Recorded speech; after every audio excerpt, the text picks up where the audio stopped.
बिस्मिल्लाहिर्रहमानिर्रहीम। अप्रैल 4, 1979 जुल्फिकार अली भुट्टो साहब को आज ही के दिन 1979 में पिंडी के अंदर फांसी लगा दी गई थी। जो सियासी हालात भुट्टो साहब की को फांसी के तख्तादार तक लेकर आए और जो आइन को तोड़ा गया और जो सुप्रीम कोर्ट ने जिस तरह फैसला किया इस मुकदमे का,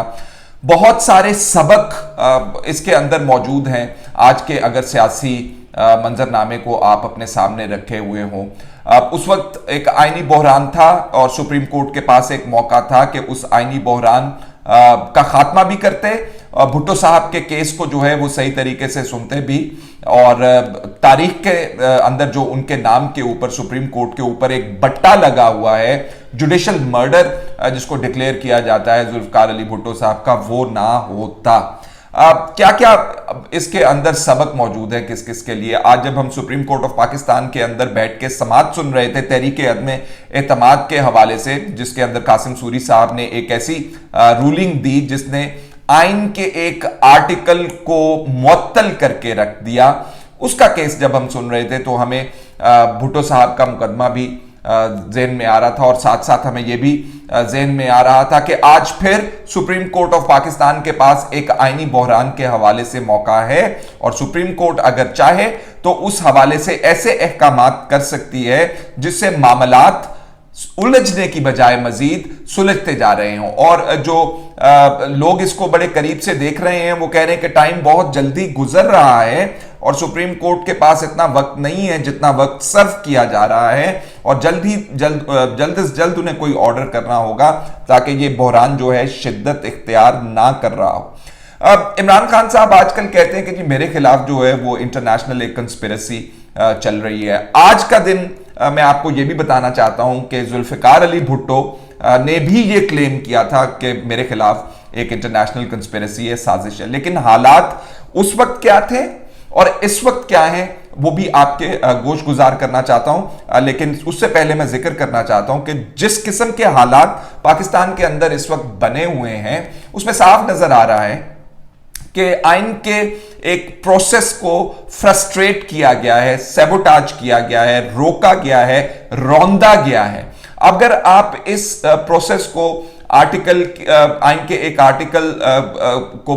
बुनियाद बना के ये कहेंगे कि हम इंटरफेरेंस नहीं कर सकते, ये अंदरूनी मामला है, तो मेरा ख्याल है वक्त गुजरने के साथ साथ ये बहरान जो है संगीन सूरत हाल इख्तियार करेगा और ऑपोजिशन जिसको महसूस ये हो रहा है कि इस वक्त तमाम स्टेक होल्डर्स, इमरान खान साहब हों और लोग हों, इदारे हों, लग ये रहा है कि चाह रहे हैं कि ऑपोजिशन को फोर्स किया जाए कि वो किसी ना किसी तरह की एजिटेशन, स्ट्रीट एजिटेशन, एहतजाज वगैरह शुरू कर दें। और कुछ लोगों का ख्याल है कि ये हो जाना चाहिए, ऑपोजिशन को शुरू कर देना चाहिए। तो उनसे मेरी गुजारिश है कि ये मामला बहुत नाजुक है और इतना आसान नहीं है और इसको तोल देने से किसी के हाथ में कुछ नहीं आएगा और किसी को कोई फायदा नहीं होगा और इस बहरान के अंदर मजीद शिद्दत आएगी। कुछ लोग कह रहे हैं कि ऑपोजिशन के पास नंबर ही नहीं है, कौन एहतजाज करने के लिए सड़कों के ऊपर नजर आएगा। एक कॉल मौलाना फजलुर रहमान साहब ने दी थी जब पार्लियामान के ऊपर इमरान खान की हुकूमत के अंदर जो है हमला करवाया गया था और आपको पता है कि पार्लियामान से जो वर्कर्स थे जमीयत उलमा इस्लाम फेंके, उनको गिरफ्तार करके लेके जाया गया था। एक कॉल मौलाना फजलुर रहमान साहब ने दी थी और कराची से लेके केपी तक तमाम जगह एहतजाज होने शुरू हो गए थे, सड़कें बंद होना शुरू हो गई थी, जलाओ घेराव वगैरह शुरू हो गया था। तो अगर उन लोगों को ये समझ नहीं है, ना समझ है, ना बलद हैं इससे, तो मेरा ख्याल है उनको ये मिसाल थोड़ी सी देख लेनी चाहिए कि इससे होगा क्या। लेकिन ऑपोजिशन जो है मेरा ख्याल है इस वक्त काफी जिम्मेदारी का मुजाहिरा कर रही है, लेकिन ठीक बात को, हक बात को कहना बहुत जरूरी है। आज सुबह मैं बिलावल भुट्टो जरदारी साहब को सुन रहा था तो वो कह रहे थे कि लार्जर बेंच बनाया जाए सुप्रीम कोर्ट का, जो इस्तदा जो है आज की भी सुप्रीम कोर्ट के अंदर फारूक नाइक साहब जो पाकिस्तान पीपल्स पार्टी के वकील हैं, लेकिन सुप्रीम कोर्ट ने कहा कि जी आपको जो 5 रुकनी बेंच है जस्टिस उमर अता बंदयाल हेड कर रहे हैं, आपको हम पे एतमाद नहीं तो हम उठ जाते। ये एतमादी या बद एतमादी का मामला नहीं था, ये आइन के हवाले से जो सूरत हाल है उसकी इंटरप्रिटेशन और उसकी राय के हवाले से मामला था। बहरहाल सुप्रीम कोर्ट इसके ऊपर फैसला कर रही है, वो फैसला करेंगे। अब आ जाएंगे ऑपोजिशन जो उस वक्त जुल्फिकार अली भुट्टो साहब के, क्योंकि आज अप्रैल 4 1979 है, हैंगिंग का डे है, तो कुछ थोड़ा सा आपको ब्रीफ करना चाहता हूं कि ऑपोजिशन उस वक्त इंतखाबात के अंदर धांधली का बहुत ज़्यादा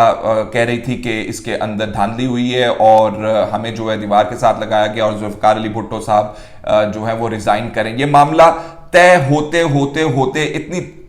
तूल पकड़ गया कि ज़िया साहब को एन उस वक्त मौका मिल गया जब मामलात ऑपोजिशन के दरमियान और जुल्फिकार अली भुट्टो के दरमियान तय पा गए थे। हां कर दी थी जुल्फिकार अली भुट्टो साहब ने, मेरा ख्याल है उसके अंदर नए इंतखाबात के हवाले से बात थी, इलेक्शन कमीशन के हवाले से बात थी, इंतखाबात किस तरह होंगे किस तरह नहीं होंगे, ये तमाम एक मुकम्मल एग्रीमेंट जो था उसके ऊपर कंसेंसस डेवलप हो गया हुआ था। उसके बावजूद माशाल्लाह लगा दिया गया। तो ऑपोजिशन को भी ये सूरत हाल मेरा ख्याल है देख के चलनी है, तो उनके लिए कुछ लेसन्स हैं इसके लिए कि वो इस सूरत हाल को देख के चलें। दूसरी तरफ इमरान खान साहब की जो मैं बात कर रहा था कि उन्होंने इल्जामात लगाए हैं कि जी मेरे इंटरनेशनल कंस्पिरेसी है, मुझे अब तो वो कहते हैं अमेरिका का वो बंदा भी बता दिया उन्होंने जो मेरे खिलाफ कंस्पिरेसी कर रहा है, और बावजूद इसके कि ISPR की तरफ से ये वजाहत आ चुकी है कि हमने किसी को नेशनल सिक्योरिटी कमेटी की मीटिंग के अंदर बैठ के कंडेम नहीं किया और ये नहीं किया, उसके बावजूद वो कह रहे हैं कि नहीं जी साजिश है, हमने सबको बताया है और हमारे खिलाफ ये काम हो रहा है।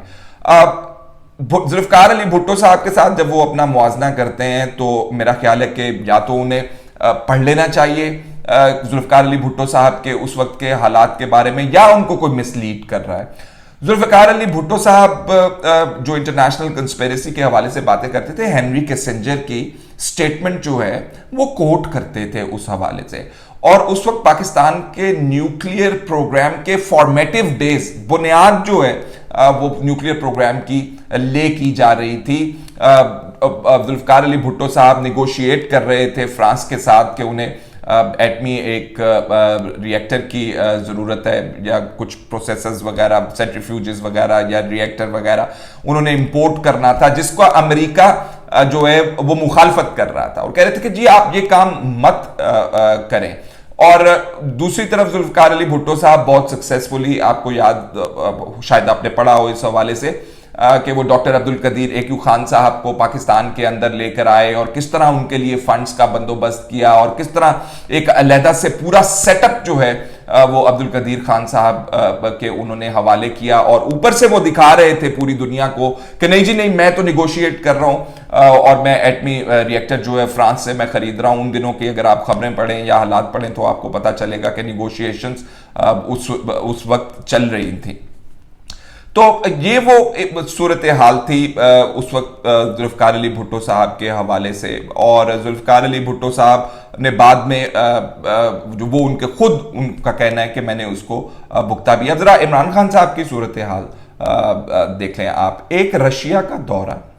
और उस रशिया के दौरे के अंदर कौन सी ऐसी मेजर शिफ्ट्स जो हैं पाकिस्तान की फॉरेन पॉलिसी के अंदर इमरान खान साहब ने इंट्रोड्यूस करवा दी हैं। क्या आपने अपने ट्रेडिंग पार्टनर्स को बाय बाय कह दिया है कि हम अब आपसे मजीद जो है वो ट्रेडिंग नहीं करेंगे, हम अब रशिया से ट्रेडिंग करेंगे, या हम एक ब्लॉक बना रहे हैं जिसके बाहर हम सोचेंगे भी नहीं कि हम आपसे बातचीत करेंगे या नहीं करेंगे। इससे पहले नवाज शरीफ साहब ने अमेरिका की मुखालफत के बावजूद, आपको याद होगा जब क्लिंटन साहब नवाज शरीफ को कह रहे थे कि इतने पैसे ले लो भाई, धमाके मत करो, तो वो धमाके किए। तो आप जो गद्दार की रट लगा रहे हैं, इसी ऑपोजिशन में से पाकिस्तान का न्यूक्लियर प्रोग्राम बनाने वाले भी मौजूद हैं, पाकिस्तान के न्यूक्लियर प्रोग्राम को फोर फ्रंट के ऊपर धमाके 4 की जगह 5 धमाके करके पूरी दुनिया के सामने लाने वाले भी मौजूद हैं। आपने ऐसा कौन सा धमाका किया है रशिया जाके जो अवाम के सामने नजर नहीं आ रहा, लोगों को पता नहीं चल रहा, और अमेरिकन को पता है कि आप ये धमाका करने जा रहे हैं या आपने ये धमाका कर लिया है, इसलिए आपकी हुकूमत को मजीद चलने नहीं देंगे। तो जुल्फिकार अली भुट्टो साहब ने तो ऑपोजिशन से अपने मामला तय भी कर लिए थे, और आप अपने मामला ऑपोजिशन से डे बाय डे खराब करते जा रहे हैं। तो ये जो आपका कहना है कि मैं जुल्फिकार अली भुट्टो आपको बड़े पसंद थे और आप उनके नक्शो कदम के ऊपर चल रहे हैं, आप उनके नक्शे कदम के ऊपर नहीं चल रहे हैं, आप बिल्कुल कोई उल्टे कदम चल रहे हैं ताकि ऑपोजिशन को फोर्स किया जाए, मजीद केओस इस मुल्क के अंदर क्रिएट किया जाए। नए इलेक्शन की तरफ आप कह तो रहे हैं आप जाना चाहते हैं, लेकिन अगर यही ढिठाई की सूरत हाल रही तो आप नए इलेक्शन के अंदर जाके भी देख लीजिएगा, ये मामला, ये मखमसा जो कन्फ्रंटेशन इस वक्त आई हुई है, वो नए इंतखाबात भी हल नहीं कर पाएंगे अगर आइन को लेटर एंड स्पिरिट के अंदर इंप्लीमेंट नहीं किया गया। जिसके पास मेजॉरिटी है उसका हक है कि वो पाकिस्तान के अंदर इस वक्त हुकूमत बना सके। अगर आपके पास कंस्पिरेसी के हवाले से बहुत सारी मालूमात हैं तो वो लोगों के सामने लेकर आए। आज मेरा ख्याल है फवाद चौधरी साहब भी कह रहे थे कि भाई हमें भी बहुत कुछ पता है। अगर आपको बहुत कुछ पता है तो अब वक्त आ गया है कि वो लोगों के साथ शेयर कर लें और जो आप बात मुंह से कर रहे हैं उसके हवाले से शवाहिद भी दे दें। अगर ये नहीं करेंगे तो तमाम लोग जो है, मेरा ख्याल है आप तमाम लोगों का नुकसान भी करेंगे। और अगर कोई मुल्क के अंदर खुदा न खास्ता इस किस्म की वारदात हो जाती है तो तारीख जो है